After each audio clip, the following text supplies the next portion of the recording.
사랑하는 여러분, 기억하시기 바랍니다. 하나님의 아들을 믿는 것, 그 이름을 믿는 축복이 무엇이냐면 바로 우리에게 영생의 선물이 있다라는 그 축복입니다.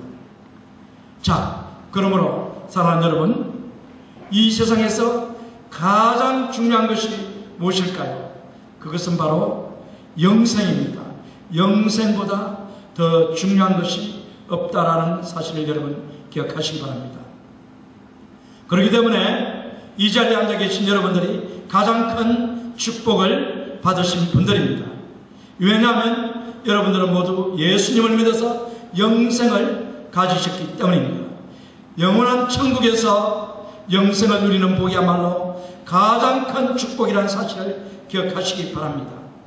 지옥에서 영벌을 받지 않고 천국에서 주님과 함께 영화롭고 복된 삶을 영원히 누릴 소망을 가진 여러분들이야말로 가장 큰 복을 받으신 분들입니다.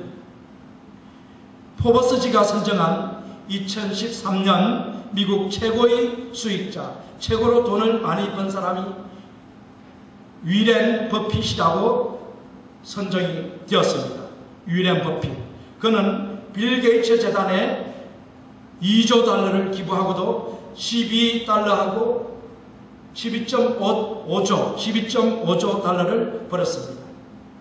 그의 총 재산이 얼마냐면 60조입니다. 60조를 우리 달러로 환산하면 60빌리언이 되겠죠. 60빌리언. 그래서 트럼프가 가지고 있는 돈이 한 10빌리언보다 적다고 말했습니다. 6빌리언 정도 된다고 하는데, 워렌 버핏에 비하면 트럼프는 아주 10분의 1도 안 되는 재산을 가지고 있는 사람입니다. 그만큼 큰 부자가 누구냐면 워렌 버핏입니다. 자, 그런데 미국의 현재 부채가 얼마입니까? 17조이죠. 17조 달러입니다. 그래서 최고의 부채국이 미국인데, 그렇지만은 이 워렌 버핏이 자신이 번 돈, 2013년에 번 돈, 그것을 전부 다 미국에 기부한다면 미국이 진 채무 3분의 2 이상을 갚을 수 있고, 그 다음에 워렌 버핏이 자기가 가지고 있는 돈 4분의 1만 기부를 해도 전 부채를 다 갚을 수 있습니다. 그만큼 돈이 많은 사람이 누구냐면 워렌 버핏입니다. 자, 그러므로 여러분들은 이와 같이 생각하실 것입니다. 나도 워렌 버핏처럼 부자가 되어봤으면 좋겠다. 여러분 그렇게 생각하십니까? 워렌 버핏은 돈이 많기 때문에 행복할 것이다. 그는 막대한 돈으로 원하는 것은 무엇이든지 다 살 수 있고 무엇이든지 다 할 수 있는 사람이 아닌가. 그는 얼마나 행복할까. 여러분들이 이렇게 생각하실 것입니다. 그러나 사랑하는 여러분, 제가 여러분들에게 한 가지 질문을 하겠습니다. 워렌 버핏이 가진 돈과 주님께서 우리에게 선물로 주신 영생을 비교한다면 여러분은 두 개 중에 어느 것을 더 선호하겠습니까? 어느 것을 택하여 갖겠습니까? 워렌 버핏이 가지고 있는 60조와 주님께서 주신 영생 중에서 선택하라면 여러분 어느 것을 선택하시겠습니까? 영생. 역시 믿음이 좋으시군요. 영생을 택하시겠다라고 말씀을 했습니다. 예. 그런데 예수님을 믿지 않는 분들은 당연히 두말할 것 없이 워렌 버핏이 가지고 있는 돈을 선택했을 것입니다. 그들은 믿음이 없으니까 당연히 영생보다 돈이 훨씬 귀중하게 생각될 것입니다. 그러나 예수님을 믿는 여러분들이 만약에 예수님을 믿지 않는 불신자들처럼 영생보다는 지금 당장 내가 60조를 가졌으면 좋겠다라고 생각한다면 그것은 여러분들은 영생의 가치를 알지 못하기 때문입니다. 만약에 여러분들이 영생의 가치, 최고의 부자가 가진 돈 전부보다 영생을 훨씬 더 소중하게 생각하신다면 여러분들은 절대로 돈 60조를 택하지 않으실 것입니다. 여러분 바울처럼 고백합시다. 바울이 뭐라고 고백했습니까? 빌립보서 2장에 보면 3장에 보면 내가 예수 그리스도를 아는 고상한 지식을 갖기 위해서 예수님을 더 알기 위해서 내가 가지고 있는 모든 것을 배설물로 여기노라. 배설물로 여기도록 했습니다. 예수님을 더 알기 위해서 영생을 갖기 위해서 나는 내가 가지고 있는 모든 것을 배설물로 여기겠다라고 고백한 바울처럼 여러분들도 고백하실 수 있을 것입니다. 아멘이세요? 사랑하는 성도 여러분, 누가복음 12장 13절 이하에 기록된 어리석은 부자의 비유를 잘 아실 것입니다. 12장 15절과 20절을 다 같이 읽어보겠습니다. 저희에게 이르시되 상가 모든 탐심을 물리치라. 사람의 생명이 그 소유의 넉넉한 데 있지 아니하리라 하시고, 하나님이 가라사대 어리석은 자여 오늘 밤에 내 영혼을 도로 찾으리니 그러면 내 예비한 것이 네 것이 되겠느냐 하셨으니, 최고의 부자 워렌 버펫이 만약에 예수님을 앞으로도 믿지 않아서 영생을 갖지 못한다면 그는 이 세상에서 가장 불쌍한 사람 중에 가장 불쌍한 사람이 될 것입니다. 영원히 당해야 할 무시무시한 형벌, 지옥의 형벌을 그가 받아야 합니다. 성경은 말씀하십니다. 생명적 영생은 우리가 가지고 있는 돈으로 살 수 없다라고 분명히 말씀하십니다. 워렌 버핏이 아무리 많은 돈, 60조 달러의 돈을 가졌다 하더라도 그 돈으로 영생을 절대로 살 수 없습니다.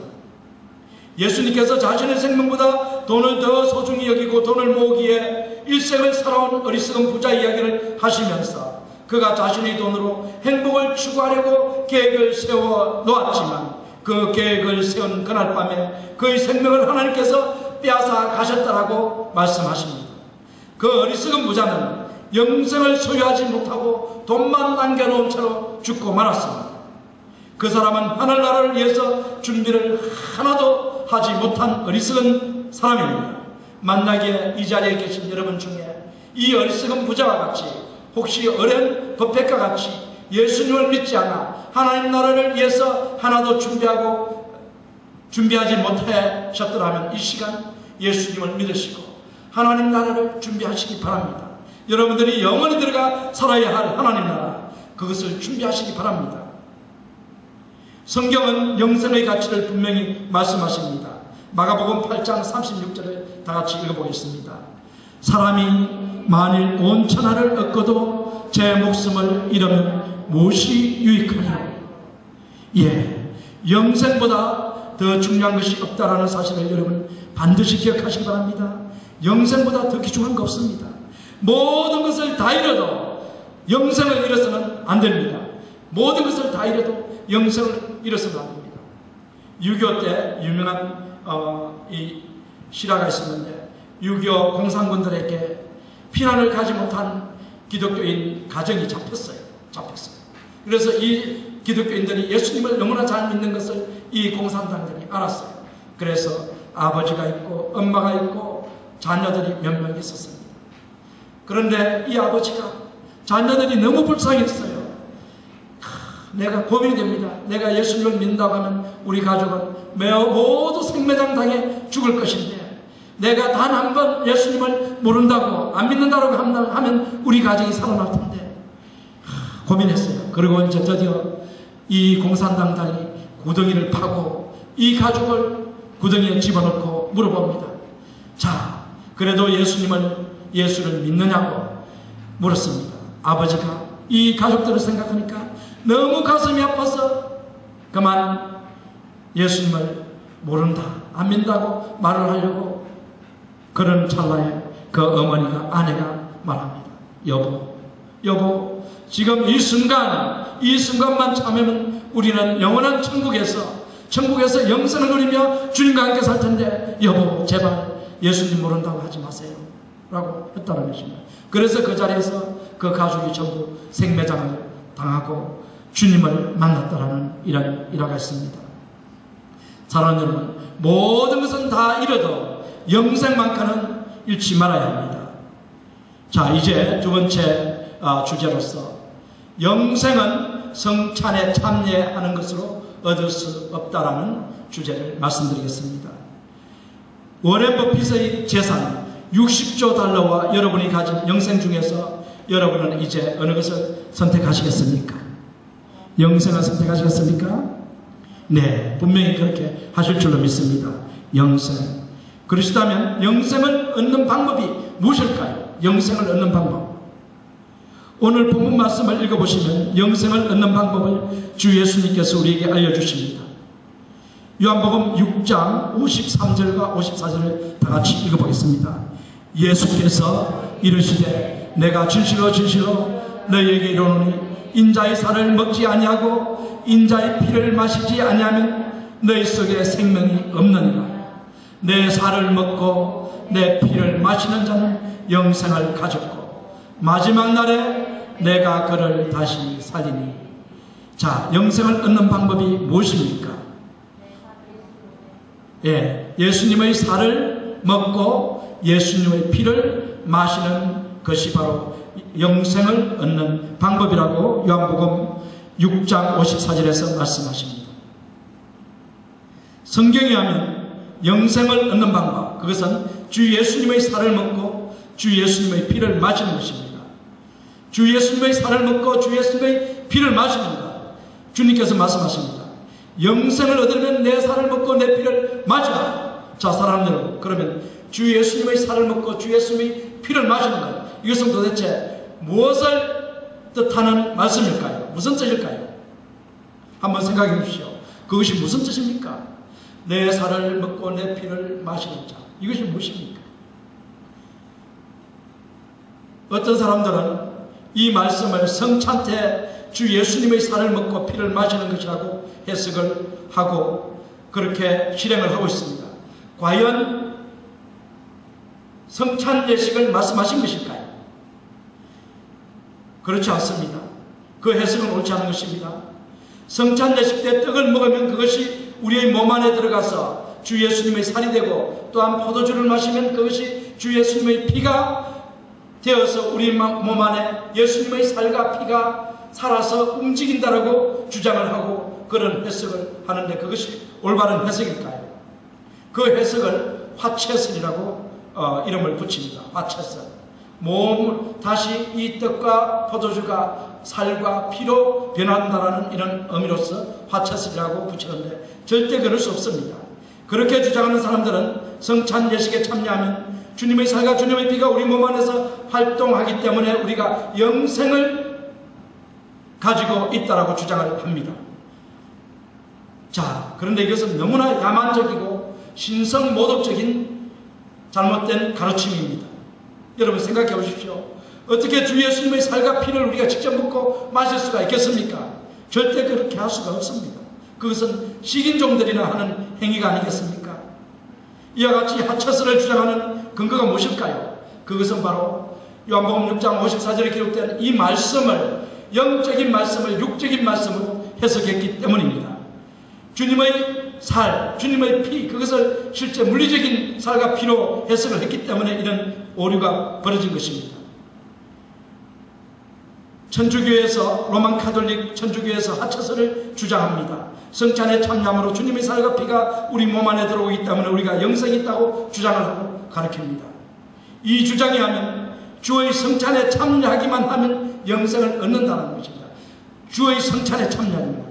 그러므로 예수님을 믿지 않는 사람도 주의 성찬에 참여하면 그것이 몸에 들어와서 주 예수님의 살과 예수님의 피가 되기 때문에 그 안에 영생이 있다고 주장하며 가르치는데, 그것은 틀린 주장입니다.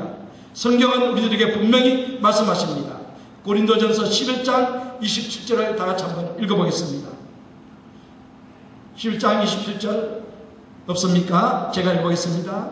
그러므로 누구든지 주의 떡이나 잔을 합당치 않게 먹고 마시는 자는 주의 몸과 피를 범하는 죄가 있느니라. 이것은 예수님을 믿지 않고 성찬을 먹고 마시는 사람들에 대해서 경고를 하신 말씀이며, 혹은 예수님을 믿는 사람이라도 죄를 짓고 난 다음에 성찬 행위에 참여하는 잘못된 것을 경고하는 말씀입니다. 그러므로 이 말씀의 뜻은 이것입니다. 만약에 예수님을 믿지 않고 성찬에 참여하면 주님의 십자가에 다시 주님을 못을 박는 행위를 하는 것이라고 가르치는 것입니다.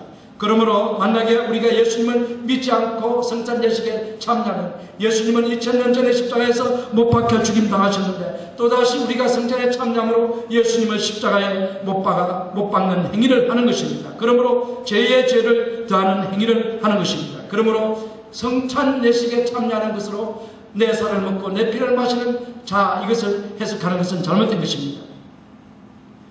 자, 그러므로 예수님께서 성찬 예식에 참여함으로 영생을 얻게 된다고 말씀하지 않으셨습니다. 자, 그러면 사랑하는 여러분, 도대체 무슨 의미로서 나의 살과 나의 피를 먹고 마시는 것을 예수님이 말씀하셨을까요? 자, 무슨 의미로 그것을 말씀하셨을까요? 그것은 영생은 주 예수님을 믿는 사람이 얻는다라는 것을 가르치기 위해서입니다. 영생은 주 예수님을 믿는 사람이 얻게 된다는 것을 가르치기 위해서 주님께서 하신 말씀입니다.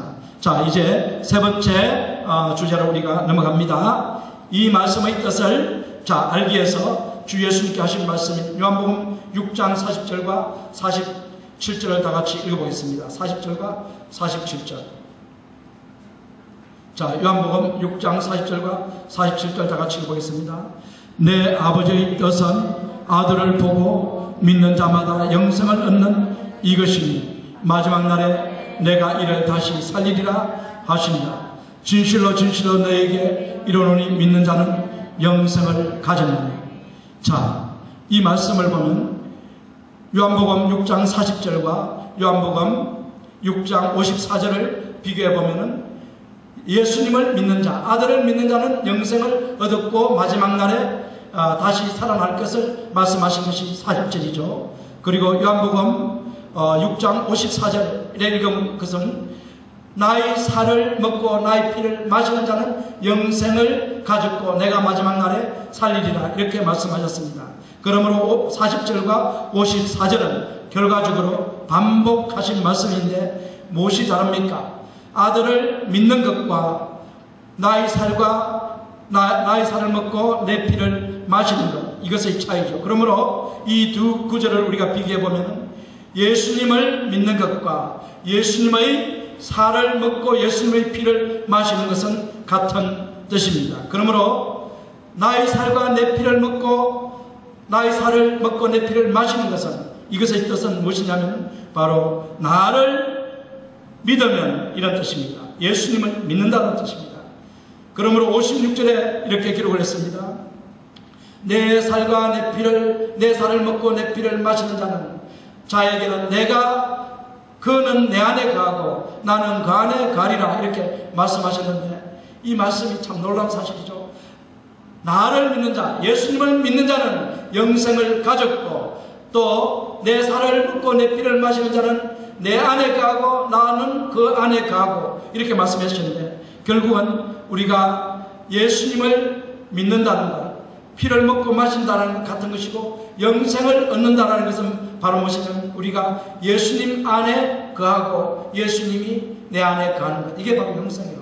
우리 안에 예수님이 사시는 것, 이것이 영생입니다. 내가 예수님 안에 사시는 것, 이것이 영생이에요. 그러므로 요한복음 17장 3절에 보면 유일하신 참 하나님과 그 보내신 자 예수 그리스도를 아는 것이 영생이다. 하나님과 예수님을 아는 것이 영생이라고 했고요. 또 그 다음에 요한일서 5장 11절 12절에 보면 아들이 있는 자에게는 생명이 있고 그 생명이 바로 영생입니다. 아들을 모신 자, 아들이 있는 자는 생명이 있습니다. 그러나 아들이 없는 자는 생명이 없습니다. 그러므로 요한복음 1장 12절에서 뭐라고 합니까? 하나님의 나를 영접하는 자, 곧 그 이름을 믿는 자들에게는 하나님의 자녀가 되는 권세를 주셨습니다. 결국은 바로 예수님을 믿으면 우리는 하나님의 자녀가 되는데, 하나님의 자녀가 된다는 것은 이미 우리가 영생을 소유한 것입니다. 그런데 이 영생은 바로 뭐냐면 우리가 예수님 안에 살고 예수님이 우리 안에 사는 것입니다. 그러므로 예수님과 친밀한 이 교제가 날마다 일어나는 것, 예수님을 날마다 모시고 사는 것, 예수님의 영인 성령을 내 안에 모시고 사는 것, 이것이 바로 영생이다라는 것입니다. 자, 사랑하는 여러분, 그러므로 영생은 오직 누구를 믿는 사람에게 주십니까? 주 예수님을 믿는 사람에게 예수님께서 영생을 주십니다. 자, 그러므로 우리가 예수님을 믿어야만 영생을 얻게 되는데, 자, 그러면은 예수님을 믿는다라는 것, 이것이 과연 어떤 것들을 믿어야 할 것인가? 오늘 7가지만 말씀드리겠습니다. 예수님을 믿는 것 중에서 가장 중요한 7가지를 말씀드리겠는데, 첫째는 바로 영생을 얻으려면, 주 예수님의 선제성을 믿어야 합니다. 선제성. 이거는 이미 예수님이 함께 계셨다는 것이고, 이미 하나님과 함께 예수님이 계신 분이라는 것을 말씀하는 것이 선제성입니다. 요한복음 1장 1절을 보겠습니다. 1장 1절 다 같이 읽어보시겠습니다. 태초에 말씀이 계시니라. 이 말씀이 하나님과 함께 계셨으니 이 말씀은 곧 하나님이시라. 태초에 누가 계셨다고요? 예, 하나님. 태초에 또 누가 계셨어요? 말씀이 곧 하나님이라는 거예요. 태초에 말씀이 계셨고 태초에 하나님이 계셨는데, 이 태초에 말씀이 하나님과 함께 계셨는데 이 말씀은 곧 하나님이시라. 이 말씀이 성육신하여 오신 분이 누구십니까? 예수님이시죠. 그러므로 예수님은 태초부터 계신 분입니다. 하나님과 함께 태초부터 계신 분. 그러므로 어떤 사람들은 예수님은 하나님보다 열등하고 예수님은 사람보다는 우월하고 뛰어난 분이 바로 예수님이라고 이렇게 가르치는데, 이렇게 가르치는 건 잘못입니다. 왜냐하면 예수님과 하나님은 태초에 동시에 같이 계셨던 분입니다. 만세전부터 같이 계셨던 분이기 때문에 예수님이 하나님보다 열등하신 분이 아니라 예수님과 하나님은 동등하신 하나님이십니다. 하나님. 이것을 우리가 믿어야 되고요. 자, 그 다음에 두 번째 믿어야 될 게 뭐냐면, 영생을 얻으려면 주 예수님의 성육신을 믿어야 합니다. 주 예수님의 성육신, 인카네이션, 이 성육신을 믿어야 하는데, 이 성육신의 교리는 뭐냐면, 말씀으로 계셨던 예수님이 바로 육신을 입고 이 세상에 오셨다라는 것을 가르치는 것이 바로 성육신 교리입니다. 요한복음 1장 14절 보시겠습니다. 다 같이 읽어보겠습니다. 말씀이 육신이 되어 우리 가운데 가심에 우리가 그 영광을 보니 아버지의 독생자의 영광이요 은혜와 진리가 충만하더라.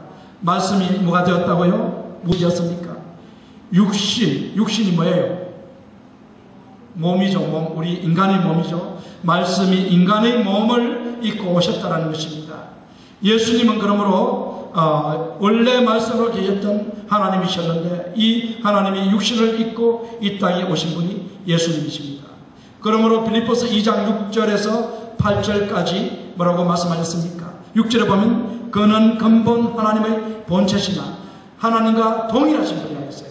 그는 하나님과 같은 본체라고 했어요. 그래서 같은 분, 하나님이시다 라고 했는데, 그러나 하나님과 동등됨을 제할 것을 여기지 아니하고 오히려 자기를 비워 종의 형체를 가져 사람들과 같이 되었고, 8절 보겠습니다. 사람의 모양으로 나타나셨음에 자기를 낮추시고 죽기까지 복종하셨으니 그 십자가에 죽으십니다. 그래서 예수님은 하나님이셨는데 이 땅에 육신의 몸을 입고 이 땅에 오신 분이 바로 예수님이시다. 이게 바로 성육신이죠. 성육신 교리를 우리가 믿어야 합니다. 자, 그러면 어떻게 하나님께서 인간의 몸을 입고 이 땅에 오실 수 있을까요? 어떻게 인간의 몸을 입고 오셨습니까? 이사야서 7장 14절 보면 처녀의 몸에서 아이가 태어날 것을 예언하셨죠. 이사야 선지자에서 하나님께서 예언을 하셨는데, 그 예언대로 성령으로 말미암아 처녀인 마리아의 몸에서 예수님이 탄생을 했습니다. 자, 한번 그 말씀 읽어볼까요? 마태복음 1장 20절과 23절이죠. 다 같이 한번 읽어보겠습니다. 이 일을 생각할 때에 주의 사자가 현명하여 가라되 다윗의 자손 요셉아 내 아내 마리아 데려오기를 무서워한다. 저에게 잉태된 자는 성령으로 된 것입니다. 21절 보라 처녀가 잉태하여 아들을 낳을 것이요 그 아들을 임마누엘이라 하리라. 처녀의 몸을 빌려서 성령께서 아들을 잉태하게 하셨고 그렇게 해서 태어나신 분이 바로 예수님이십니다. 그러므로 예수님은 하나님이시지만 인간의 몸을 입기 위해서 마리아에게서 태어나셨습니다. 그래서 성육신과 이 동정녀 탄생 교리를 여러분들이 믿어야 예수님을 믿는 것입니다. 또 예수님을 믿는 것은 무엇일까요? 영생을 얻으려면 예수님의 지상생애 동안 구원사역, 지상생애 예수님이 이 땅에 오셔서 육신의 몸을 입고 오셔서 이 땅에 사시면서 마지막 3년 동안 공생애를 사셨는데 그 공생애 동안 우리를 구원하시는 그 사역을 하셨다라는 사실을 여러분들이 믿어야 합니다. 자, 예수님은 이 지상생애를 하시기 시작할 때 누가복음에 보면 가장 먼저 나사렛 고향에서 말씀을 선포하셨는데 그 선포하신 내용이 기록되어 있는 말씀이 누가복음 4장 18절 19절입니다. 다 같이 한번 읽어보겠습니다. 예수님께서 읽으신 말씀입니다. 주의 성령이 내게 임하셨으니 이는 가난한 자에게 복음을 전하게 하시려고 내게 기름을 부으시고 나를 보내사 포로된 자에게 자유를 눈먼 자에게 다시 보게 함을 전파하며 눌린 자를 자유케 하고 주의 은혜의 해를 전파하게 하려 하십니다. 예수님께서 이제 공생애를 시작할 때 성령이 임하셔서 성령의 권능으로 복음을 전하셨고 이 눌린 자를 자유케 하였고 죄인들을 구원하시는 이 놀라운 사역을 감당하신 예수님이십니다. 예수님께서는 죄와 사망의 권세 아래서 신음하고 있는 인류를 구원하시기 위해서 오신 그리스도이십니다. 그의 공생애 동안에 병든 사람 고치시고 귀신 들린 자들에게 귀신을 쫓아내시고 눈먼 자들을 고치셨고 벙어리를 말을 하게 하셨고 모든 악한 것들을 고치시고 죽은 자들을 살리셨습니다. 눌린 자들에게 자유를 주셨습니다. 죄로 인하여 타락하여 저주받은 인류를 다시 회복하시는 구원사역을 주님의 공생애 동안 하셨습니다. 예수님을 믿는 것은 주님의 구원사역을 믿는 것입니다.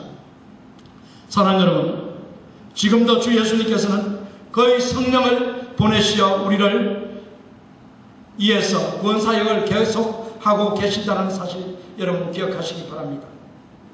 우리의 병을 위해서 우리가 주님께 기도하면 주님께서 치유해주십니다. 영적으로 육적으로 질병으로 고통당하고 있는 분이 계시다면 주님께 간구하십시오. 주님께서 치유해주십니다. 악한 마귀의 권세 아래서 신음하고 계시는 분들이 있으면 주님께 기도하십시오. 주님께서 고쳐주십니다. 약한 것으로 말미암아 고통당하고 계신 분이 있으시면 주님의 이름으로 기도하십시오. 주님께서 약함을 강함으로 만들어 주실 것입니다. 마가복음 16장 17절과 18절을 다 같이 읽어보겠습니다. 믿는 자들에게는 이런 표적이 따르리니 곧 저희가 내 이름으로 귀신을 쫓아내며 새 방언을 말하며 뱀을 집으며 무슨 독을 마실지라도 해를 받지 아니하며 병든 사람에게 손을 얹어져 나으리라 하시리라. 자, 사랑하는 여러분, 주님께서 지금 이 순간에도 우리를 위해서 구원 사역을 하고 계시는 것 여러분 기억하시기 바랍니다. 주님께서는 우리가 믿음으로 구하면 무엇이든지 이루어 주시겠다라고 약속해 주셨습니다. 요한복음 15장 7절에 보면 너희가 내 안에 있고 내 말이 너희 안에 있으면 무엇이든지 원하는 대로 구하라 그리하면 이루리라.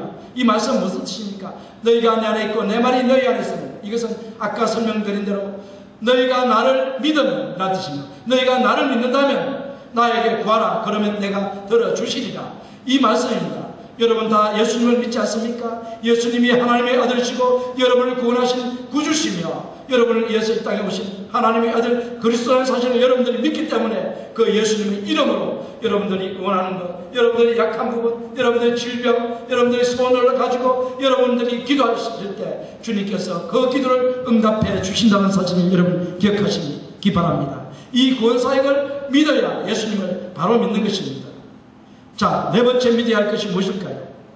영생을 얻으려면 주 예수님의 대속죽음을 믿어야 합니다.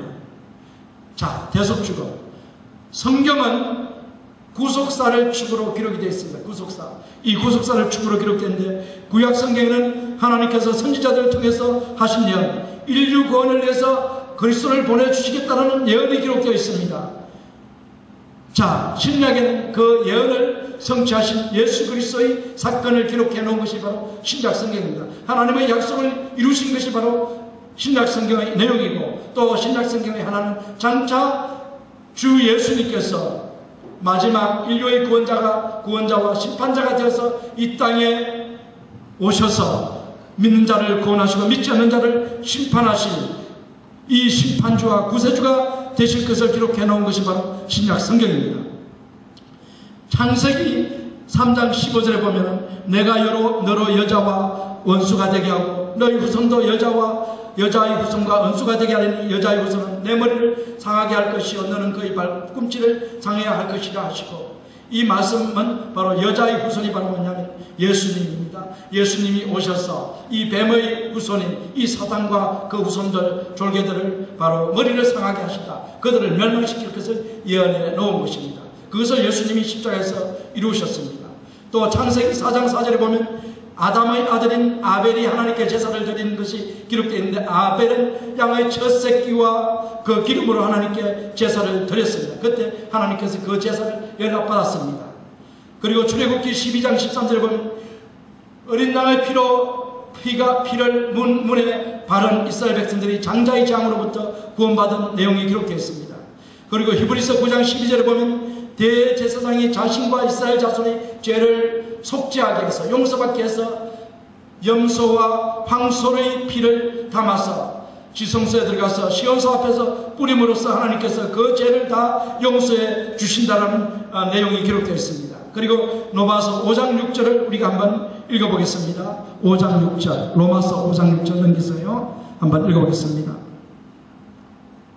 예, 그거는 없습니까? 5장 6절에 보면 우리가 아직 연약할 때 기약대로 그리스도께서 경건치 않은 자를 위해서 죽으셨도다. 이와 같이 예수님께서 어린 양의 피 그리고 동물 제사의 피의 이 내용을 모두 다 성취하셨다는 내용이 바로 로마서 5장 6절입니다. 우리가 연약할 때, 우리가 죄인 되었을 때 예수님께서 우리를 위해서 죽으심으로 말미암아 우리가 하나님으로부터 다 죄 용서를 받았다는 것을 말씀을 하고 있습니다. 자, 그러므로 영생을 얻으려면 우리가 믿어야 될 게 뭐냐면 예수님의 대속 죽음을 믿어야 됩니다. 예수님이 우리 대신에 십자가에 대신 죽임을 당하셨다. 죄 없으시고 하나의 흠도 없으신 거룩하신 하나님의 아들이 우리의 죄를 다 짊어지시고 십자가에서 죽으셨다는 이 대속 죽음을 믿는 것이 바로 예수님을 믿는 것입니다. 자, 지금 예수님에 대한 교리 7개 중에서 4가지를 말씀드렸습니다. 선제성, 동정녀 탄생, 지상생애의 구원사역, 십자가의 대속 죽음, 이 4가지를 말씀드렸는데 이것을 여러분이 믿어야 하고요. 또 이제 5번째 믿어야 할 것이 뭐냐면 영생을 얻으려면 주 예수님의 부활을 믿어야 합니다. 요즘 그리스도인들이 주장하기를 부활을 안 믿는다고 말하는 그리스도인들이 많이 있어요. 그리스도의 부활을 믿지 않는 사람들이 내가 그리스도인이라고 주장하는데 그것이 바른 주장일까요? 틀린 주장일까요? 틀린 주장이죠. 예. 예수님의 부활을 믿지 않는 사람은 예수님을 믿지 않는 사람입니다. 예수님이 하나님의 아들이시고 예수님이 우리를 구원하신 그리스도라는 것을 분명하게 증거한 이 사건이 바로 뭐냐면 부활입니다. 예수님이 만약에 부활하지 않으셨다면 로마서 1장 4절에 뭐라고 말씀하셨습니까? 예수님이 부활하셨음으로 말미암아 하나님의 아들로 인정함을 받았다, 이렇게 기록이 되어 있습니다. 예수님이 부활을 안 했으면 절대로 예수님은 우리의 구주가 될 수 없습니다. 우리를 구원하실 수 있는 분이 못 됩니다. 그러므로 예수님의 부활은 참이며 예수님의 부활을 믿는 분들만이 죄 사함 받고 영생을 얻은 분들이라는 사실을 여러분 기억하시기 바랍니다. 로마서 10장 9절을 다 같이 한번 읽어보겠습니다. 내가 만일 내 입으로 예수를 주로 시인하며 또 하나님께서 그를 죽은 자 가운데서 살리신 것을 내 마음에 믿으면 구원을 얻으리라. 무엇을 얻어야 구원을 얻는다 했습니까? 2가지죠. 하나는 예수님을 누구로 고백합니까? 주님으로 고백하고, 또 하나는 무엇입니까? 하나님께서 그를 죽은 자 가운데서 살리신 것을 믿어라. 부활이죠. 예수님의 부활을 믿어야 구원을 얻는다고 분명히 기록했습니다. 그런데 예수님의 부활을 믿지 않고도 내가 구원받은 그리스도인이다 이렇게 주장하는데 그것은 전혀 맞지 않는 말입니다. 그러므로 여러분은 속지 말아야 돼요. 예수님의 부활을 믿지 않는 사람은 이단자들이라고 여러분 생각하면 돼요. 잘못된 믿음이며 이단입니다. 그건 분명히 이단이에요. 자, 아들이 있는 자만 영생이 있어요. 그 아들은 어떤 아들일까요? 그 아들은 사람의 아들입니까? 하나님의 아들입니까? 하나님의 아들이 내 마음속에 있는 자, 우리를 위해서 죽었다가 살아나신 그 아들이 내 마음에 있을 때 내가 구원받은 거예요. 나를 위해서 죽지만 한 아들이 내 속에 있으면 나는 구원 못 받아요. 나를 위해서 죽었다고 주장하는 어떤 사람이 있어서 그 사람을 믿는다고 내가 구원받는 게 아닙니다. 그러나 예수님은 나를 위해서 죽으시고 3일 만에 다시 살림을 받으심으로써 하나님께서 그 살아나신 예수님을 나의 아들 그리스도 구주로 선포하신 것입니다. 그러므로 우리가 믿을 때 나를 위해서 십자가에서 죽임당하시고 나를 위해서 3일 만에 살아나신 부활하신 주 예수를 믿어야만이 우리는 구원이 있고 영생이 있습니다. 내 안에 살아계신 예수님이 있습니다. 여러분 기억하시기 바랍니다. 내 안에 살아계신 예수님이 있을 때 나는 영생이 있어요. 그 예수님이 없으면 여러분은 영생이 없습니다. 자, 6번째 영생을 얻으려면 무엇일까요? 영생을 얻으려면 주 예수님의 성천을 믿어야 돼요. 예수님이 몇 일 만에 부활하셔서 몇 일 만에 하늘나라로 올라가셨습니까? 40일 만에 하늘나라로 올라가셨죠. 제자들 앞에서 성천하신 내용이 사도행전 7장 55절 56절입니다. 다 같이 읽어보겠습니다. 서대반이 성령이 충만하여 하늘을 우러러 주목하여 하나님의 영광과 및 예수께서 하나님 우편에 서신 것을 보고 말하되 보라 하늘이 열리고 인자가 하나님 우편에 서신 것을 보노라는데, 자, 예수님이 누구 편에 서 계시다고요? 하나님 우편에 서신 것을 보고, 예수님이 부활하셔서 40일간 제자들과 함께 계시다가 성천하셔서 지금은 어디 계십니까? 하나님 우편에 계십니다. 하늘나라 하나님 보좌 우편에 예수님이 계십니다. 이 말씀은 시편 110편 1절을 성취하신 내용입니다. 여호와께서 내 주에게 말씀하시기를 내가 내 원수로 내 발등상 되게 하기까지 너는 내 우편에 앉아라 하셨다. 하나님께서 예수님께 말씀하시기를 너는 내 우편에 앉아 있어라. 완전히 마지막 날 원수 마귀를 다 멸할 때까지 내 우편에 앉아 있으라 라고 말씀하셨다는 것을 다윗이 성령의 영감을 받아서 기록해 놓았습니다. 그리고 다니엘서 7장 13절에 보면 내가 또 밤 이상 중에 보았는데 인자 같은 이가 하늘 구름을 타고 와서 예측부터 항상 계신 자에게 나와 그 앞에 인도되네. 인자 같은 이, 예수님이죠. 예수님이 구름을 타고 누구에게 왔어요? 하나님께 와서 그 앞에 서 계셨다라는 것을 기록을 해놨습니다. 이 말씀을 성취하신 분이 바로 예수님입니다. 그러므로 예수님이 우리를 위해서 죽으시고 부활하시고 성천하셨다라는 이 사실을 분명히 여러분들이 기억을 하셔야 됩니다. 자, 로마서 8장 34절을 다 같이 한번 읽어보겠습니다. 다 같이 시작. 누가 정죄하리요? 죽으실 뿐 아니라 다시 살아나신 이는 그리스도 예수시니 그는 하나님 우편에 계신 자요 우리를 위하여 간구하시는 자신이다. 예수님이 지금 어디에 계시다고요? 하나님 우편에 계시다. 하나님 우편에 계시면서 무엇하십니까? 우리를 위해서 기도하고 계시다라고 말씀을 하고 있습니다. 예수님이 하나님 우편에서 우리를 위해서 날마다 기도하기 때문에 우리는 한번 구원받은 자로서 절대로 그 구원을 잃어버리지 않게 되는 것입니다. 얼마나 감사합니까? 자, 이제 마지막으로 우리가 믿어야 할 것이 있는데, 영생을 얻으려면 주 예수님을 재림을 믿어야 해요. 재림. 반드시 이 세상에 다시 예수님이 오셔서 믿는 자는 구원하시고 믿지 않는 자는 심판하실 것을 기록해 놓았습니다. 예수님의 재림을 여러분 믿으시기 바랍니다. 마태복음 25장 33절, 34절, 41절을 다 같이 한번 읽어보겠습니다. 양은 그 오른편에 염소는 왼편에 두리라. 그때 임금이 그 오른편에 있는 자들에게 이르시되 내 아버지께 복을 받은 자들이여 나와 창세로부터 너희를 위하여 예비된 나라를 상속하라. 41절. 또 왼편에 있는 자들에게 이르시되 저주를 받은 자들아 나를 떠나 마귀와 그 사자들을 위하여 예비된 영영한 불에 들어가라. 예, 마지막 날 심판을 말씀하시죠. 그래서 믿는 자는 오른편에, 믿지 않는 자는 왼편으로 구분하여서 믿는 자는 천국으로 주님께서 인도하시고 믿지 않는 자들은 영영이 타는 불에 지옥 불못속에 던져 넣으실 것을 말씀하신 내용입니다. 자, 사랑하는 여러분, 영생은 이 세상 최고의 부자 워렌 버핏의 재산 60조 달러보다 더 값진 것입니다. 주님께서 분명히 말씀하셨습니다. 천하보다 한 생명이 중요하다고 말씀하셨습니다. 그러므로 여러분 영생을 소유하셔야 합니다. 예수님을 믿어 영생을 얻으시기 바랍니다. 저는 지금까지 이 영생을 얻기 위해서 예수님에 대해 믿어야 할 7가지 교리를 말씀드렸는데 다시 한번 여러분들의 기억을 돕기 위해서 말씀을 드리겠습니다. 첫 번째는 선제성입니다.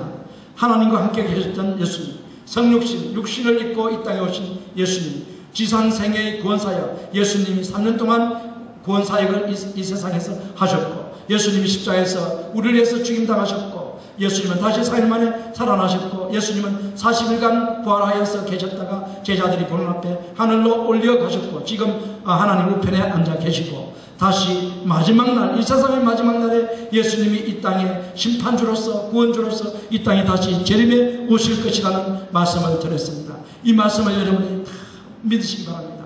그리고 기억하시기 바랍니다. 그래서 예수님을 우리가 믿어야 영생을 얻고 우리가 구원을 받을 것입니다. 다른 것으로는 절대로 구원을 받을 수 없다는 사실을 여러분 기억하시기 바랍니다. 오직 예수 이름만이 우리를 구원할 수 있다는 사실을 여러분 기억하시기 바랍니다. 기도하겠습니다.